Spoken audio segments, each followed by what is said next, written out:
ይህ ፕሮግራም የተሳካው በጆይስ ሜየር ሚኒስትሪ ጓደኞችና ባልደረቦች ነው። ታውቃላችሁ፣ ሰዎች ሲፈርዱባችሁ በጣም ያማል። ያ በእኔ ላይ ደርሶ ነበር። በሕይወቴ ሰዎች ሲፈርዱብኝ ነበር። ሁሌም የማያውቋችሁ ሰዎች ናቸው በምን አይነት መንገድ ውስጥ እንዳለፋችሁ የማያውቁት።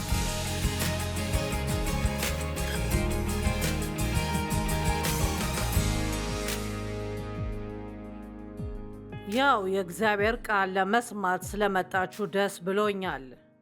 ዛሬ ለሁላችን በጣም አስፈላጊ ነው ብዬ የማስበው አርዕስት ነው የማስተምረው። እሱም አርዕስቱ ስለ ፍርድ ነው። ሌሎች ሰዎች ላይ ስለ መፍረድ መጠንቀቅ ይኖርብናል። አሁን ኃጢአት ስናይ እንፈርዳለን፣ ግን ሰዎች ላይ መፍረድ የለብንም። ልባቸውን ግን ማወቅ አንችልም። አንዳንዴ የሆነ ሰው ጥፋት እያጠፋ ሊሆን ይችላል እና እንፈርድባቸዋለን። ባደረጉት ጥፋት ከህይወታችን ሁሉ እናስወጣቸው ሁሉ እንችላለን፣ ግን እንዴት እንዳደጉ አናውቅም፣ ወይም በህይወታቸው ምን እንዳሳለፉ አናውቅም። ያ ነው ዋናው ነገር። እግዚአብሔር ስለ እኛ ሁሉንም ነገር ያውቃል። ስለዛም እኛ ይቅር ለማለት በሚከብዱን ሁኔታዎች እርሱ ይቅር ይለናል፣ ምክንያቱም የዛን ሰው ልብ እኛ አናውቅም። መጽሐፍ ቅዱስ ካለ ጊዜው ምንም አትፍረዱ ይላል። አንደኛ ቆሮንጦስ 4:5 ስለዚህ ጊዜው ሳይደርስ በምንም ነገር አትፍረዱ፣ ጌታ እስኪመጣ ጠብቁ። እርሱ በጨለማ ውስጥ የተሰወረውን ወደ ብርሃን ያመጣዋል፣ በሰዎች ልብ ውስጥ ያለውንም ሐሳብ ይገልጠዋል። በዚያን ጊዜ እያንዳንዱ ሰው የሚገባውን ምስጋና ከእግዚአብሔር ዘንድ ይቀበላል። ፍርድ የእግዚአብሔር ነው። ያን ማድረግ የኛ አይደለም። የሆነ ሰው የሆነ የተሳሳተ ነገር ሲያደርግ ካየን ለእነሱ መጸለይ አለብን። እግዚአብሔር ወደዛ ሰው መርቶናል ወይም ከእነርሱ ጋር እንድናወራ ይፈልጋል ብለን ካሰብን በድብቅ ነው ማድረግ ያለብን። ምን እንዳደረጉ ለሌላ ሰው ሄደን መናገር የለብንም፣ ምክንያቱም ያ ሐሜት ነው። ያ የሚያመጣው ነገር ችግር ብቻ ነው። ትክክለኛ ልባዊ የሆነ ጸባይ ያስፈልገናል እና በጣም ለሌሎች ሰዎች ላይ ላለመፍረድ መጠንቀቅ አለብን። ኩራት ነው ያንን እንድናደርግ የሚያደርገው። ቆንጆ ምሳሌ ዮሐንስ 8 ከቁጥር 1 እስከ 11። ኢየሱስ ግን ወደ ደብረ ዘይት ሄደ፣ ማለዳም ደግሞ ወደ መቅደስ ደረሰ። ሕዝቡም ሁሉ ወደ እርሱ መጡ። አሁን ጸሐፊዎችና ፈሪሳውያንም በጣም ሃይማኖታዊ ሰዎች የሚባሉ አስገራሚ ሆኖ ነው ያገኘሁት። በምንዝር የተያዘችን ሴት ወደ እርሱ አመጡ። በመካከልም እርሷን አቁመው፣ መምህር ሆይ፣ ይህች ሴት ስታመነዝር ተገኝታ ተያዘች። አሁን በዛ ጊዜ የሃይማኖት ቦታ ደረጃ እንደዛ ነበር። እውነቱን ነግራችኋለሁ፣ አንዳንድ የሃይማኖታዊ ሰዎች በጣም ፈራጅ ናቸው፣ ምክንያቱም መጽሐፍ ቅዱስን አንብበዋል። ትክክለኛና ትክክለኛ ያልሆነ ነገር ያውቃሉ። ማንም ሰው የሚያደርገውን የተሳሳተ ነገር ማወቅ ቀላል ነው።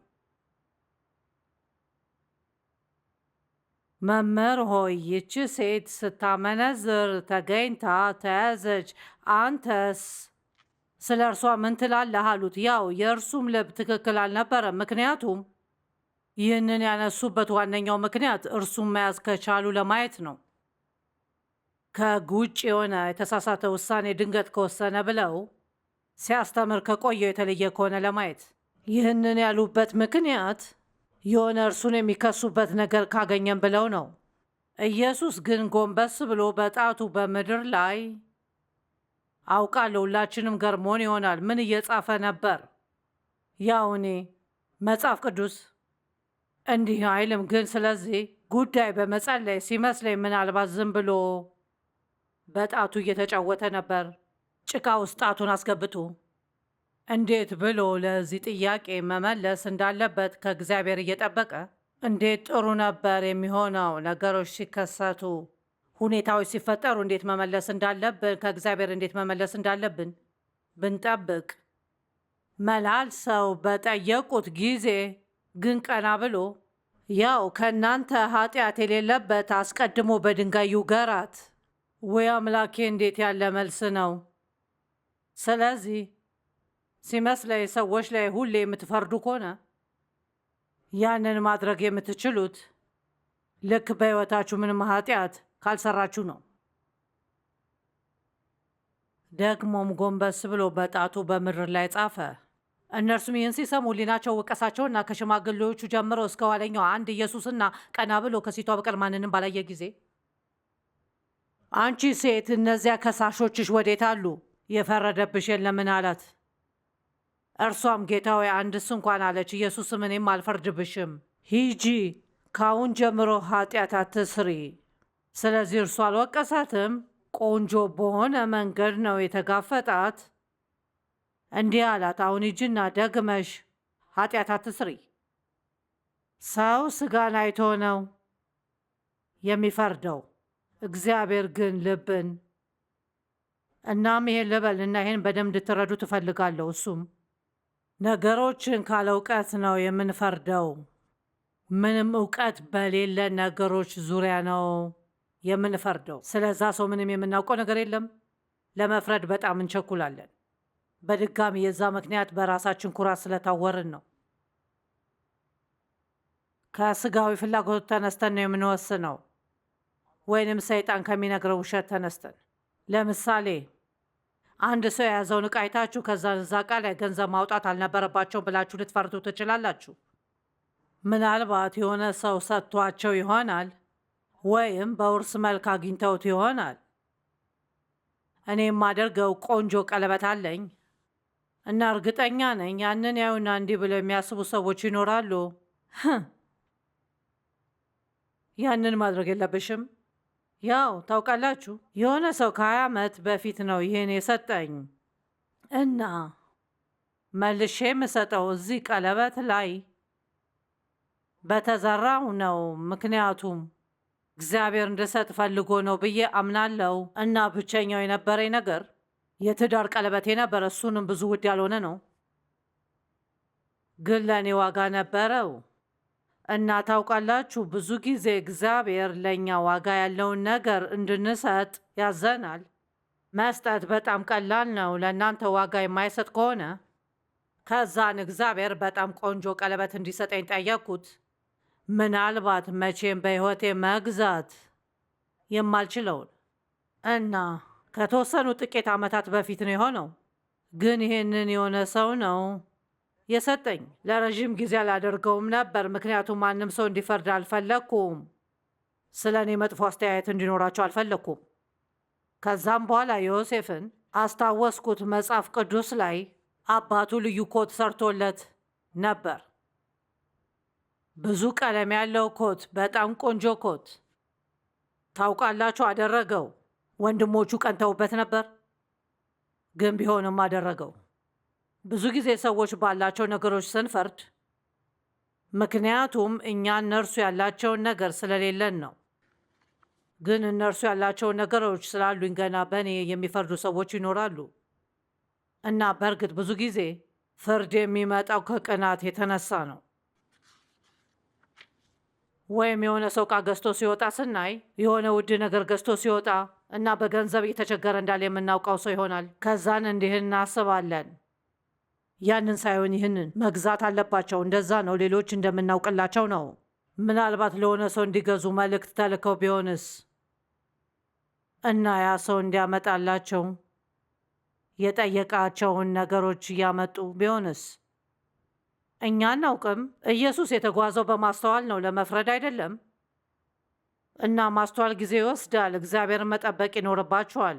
ልክ ኢየሱስ መሬት ላይ ሲጽፍ እንደነበረው ጉዳዩን ለማብላላት ጊዜ እየወሰደ ይሆናል። እግዚአብሔር ምን እንዲል እንደፈለገ ለመስማት ጊዜ እየወሰደ።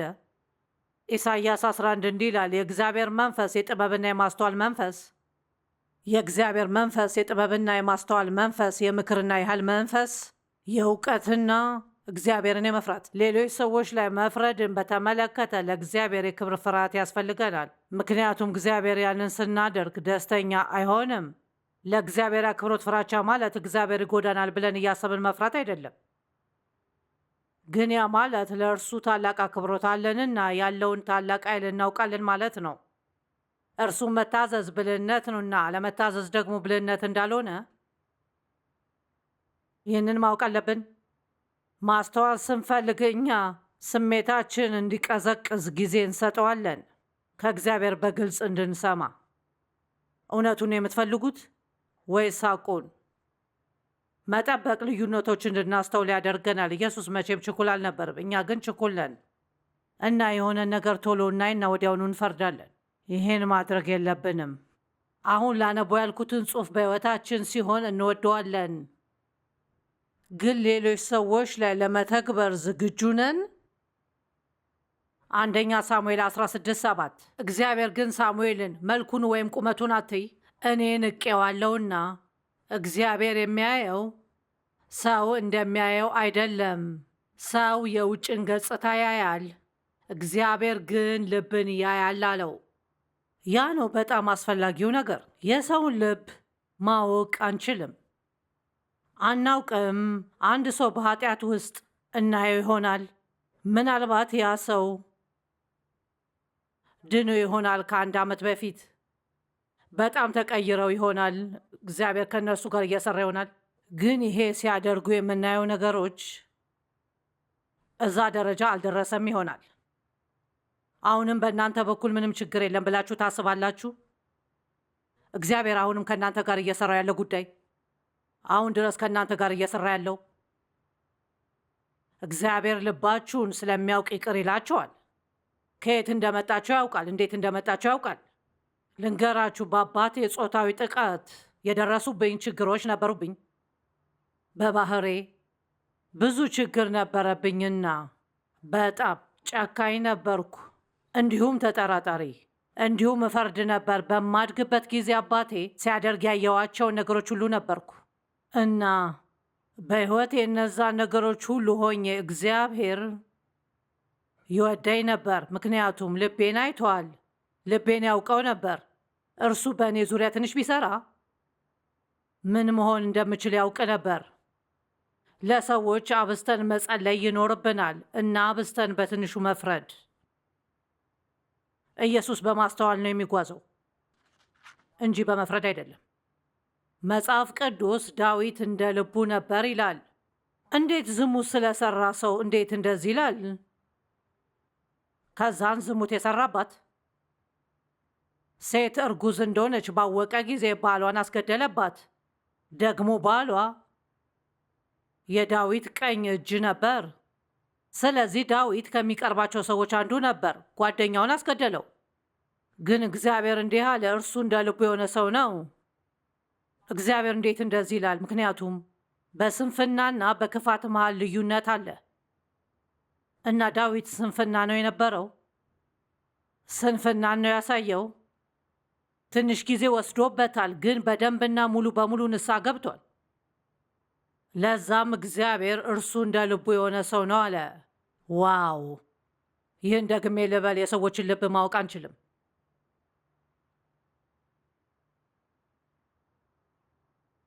እግዚአብሔር ዋናው የሚፈልገው ልብ ውስጥ የተደበቀውን ሰው ነው።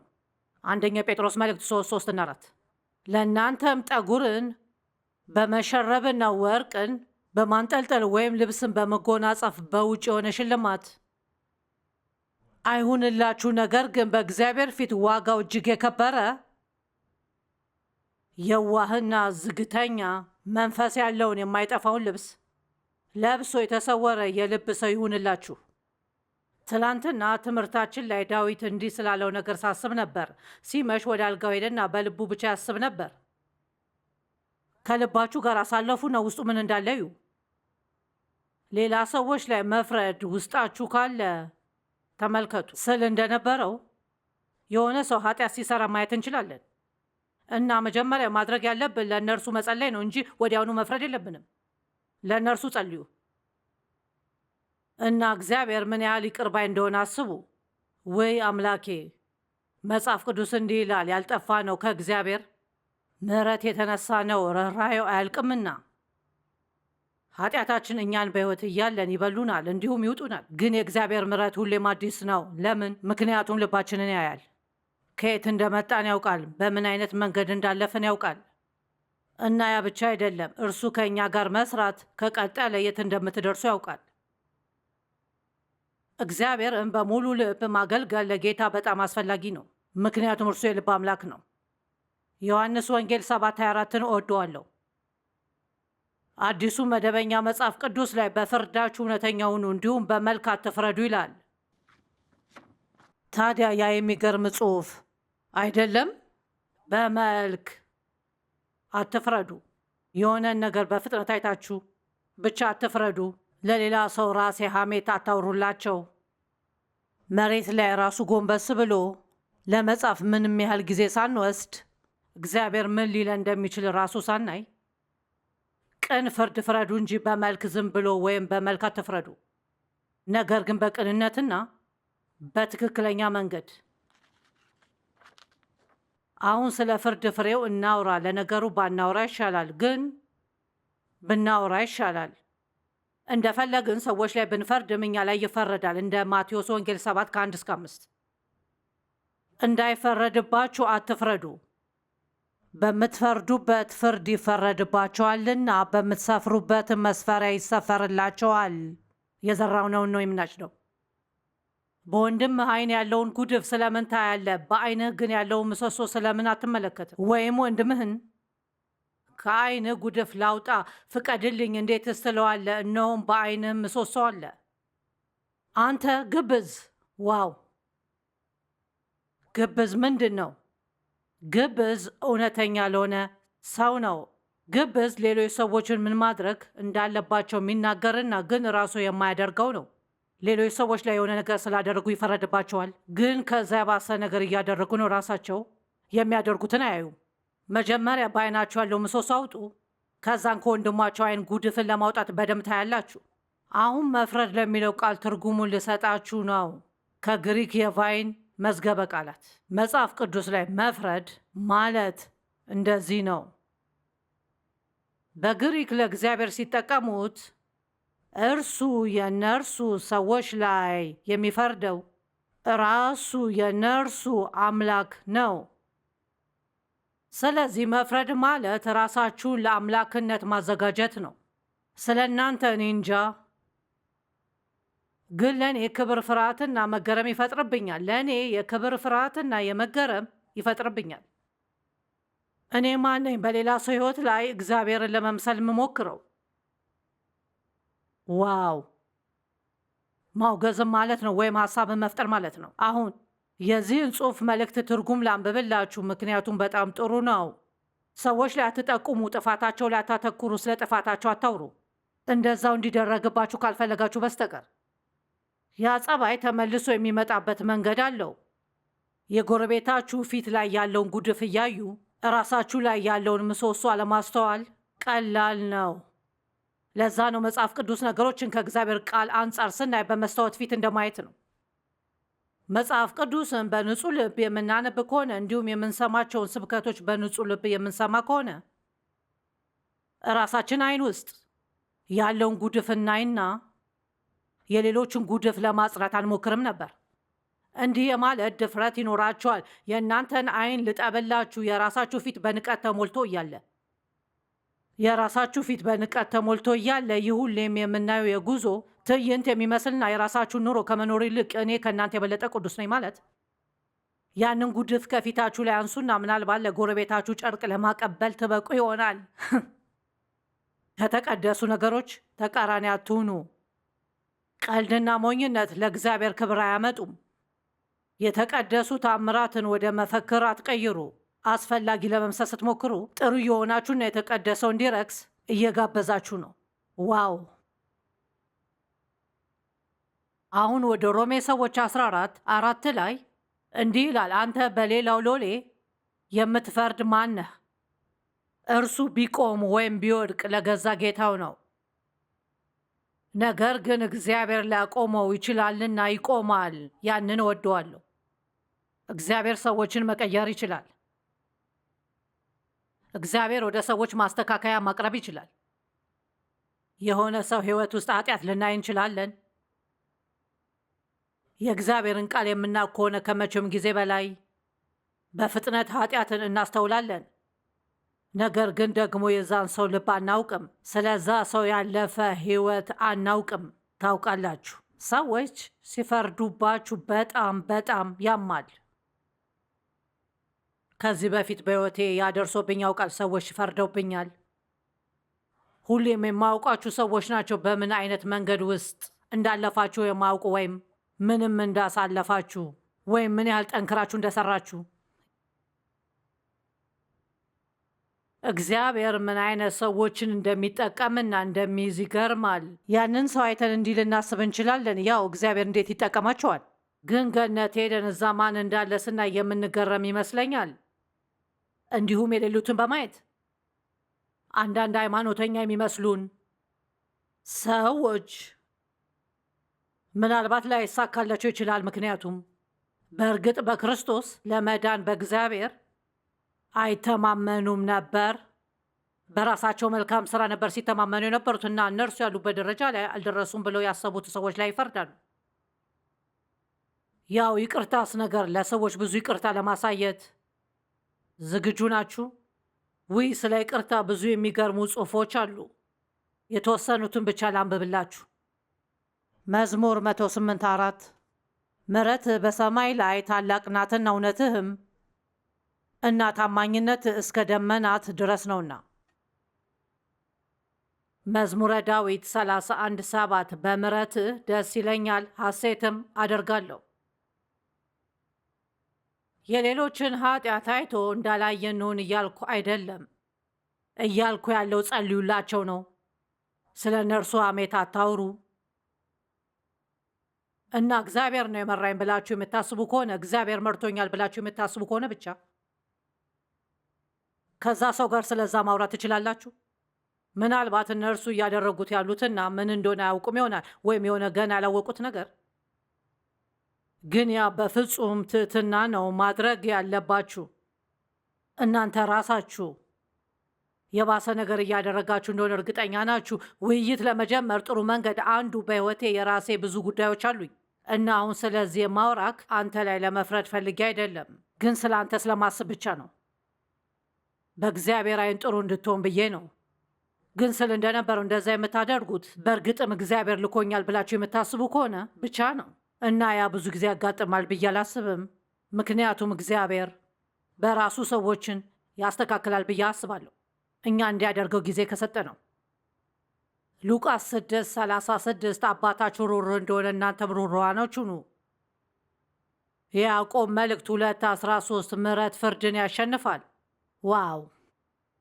ኩራት አይናችን እንዳያሳውር በጣም መጠንቀቅ ይኖርብናል። እና በመጨረሻና በአጭሩ እንዲህ ብቻ ልበል፣ አንድን ጉዳይ ከሌላው ወይም አንድን ሰው ከሌላው መፈረጅ የለብንም። እንዲህ ትላላችሁ፣ ግን ምን ማለትሽ ነው ጆይስ? እንበልና ለረዥም ዓመታት የሆነ በጣም የወደዳችሁትና የምታደንቁት ጡረታ የወጣ ፓስተር ነበር እንበል። አዲስ ፓስተር ቤተ ክርስቲያን ቢመጣ የዛን ያህል አልተደሰታችሁም። ምክንያቱም ሁልጊዜ አዲሱን ፓስተር በድሮ ፓስተር ትፈርዱበታላችሁ። ለእርሱ ያ ተገቢ አይደለም። ወይም ምናልባት ከሆነ ሰው ጋር ለረዥም ዓመታት በትዳር ነበራችሁ እና ያ ሰው አረፈ እንበል። ከእንደገና ታገባላችሁ። አዲሱን ሰው ከድሮ ጋር እያመዛዘናችሁ ትፈርዱበታላችሁ። ያንን የነበረኝ ውሻ ላይ አድርጌ ነበር። አንድ የመወዳት ውሻ ለ12 ዓመታት ነበረኝ። ያችን ውሻ ወዳት ነበር። ስሟ ደችስ ነበር። በጣም ወዳት ነበር። ጓደኛሞች ነበርን። እኔ ወዳት ነበር፣ እሷም ተወዳኛለች። ሌላ ውሾች እንዲኖሩኝ ሞከርኩ፣ ግን በእነርሱ ምንም ደስተኛ አልነበርኩም። ልጄ በመጨረሻ ላይ እንደዚህ ያለችኝ፣ በእርግጥ ውሻ አትፈልጊም፣ አንቺ የምትፈልጊው ደችስን ነው። ከዛን እግዚአብሔር በሰጠኝ ነገር መፈረጅ እንደማልችል አስተዋልኩ። በፊት በነበረኝ ነገር ምክንያት ተነስቼ ወደ አዲስ ሰፈር ልትገቡ ትችላላችሁ፣ እናም ወዲያውኑ አትወዱትም፣ ግን ጊዜ ስጡት። ወደ አዲስ ከተማ ልትሄዱ ትችላላችሁ፣ እናም ገና አትወዱትም። ጓደኞቻችሁን ትታችሁ ወጥታችኋል፣ ግን ጊዜ ስጡት። እግዚአብሔር ለሕይወታችሁ እቅድ አለው፣ ነገር ግን ትንሽ ጊዜ መስጠት ይኖርባችኋል። ሕይወታችሁን በሙሉ ሰዎች ላይ አትፍረዱ። ፈጣንና ችኩል ፍርድ አትፍረዱ እና አስተውሉ። መፍረድ ማለት ራሳችሁን እንደ አምላክ ማየት ማለት ነው። ዋው! ስለ እናንተ አላውቅም፣ ግን እኔ ያንን ስራ አልፈልግም እና ለእናንተ ጸልያለሁ፣ ለእኔም ጸልያለሁ። ዝም ብለንና በችኮላ እንዳንፈርድ እጸልያለሁ። እንዲሁም ይቅር ባይ እንድንሆን ሰዎች ላይ ከመፍረድ ይልቅ ለሰዎች እንድንጸልይም በኢየሱስ ስም።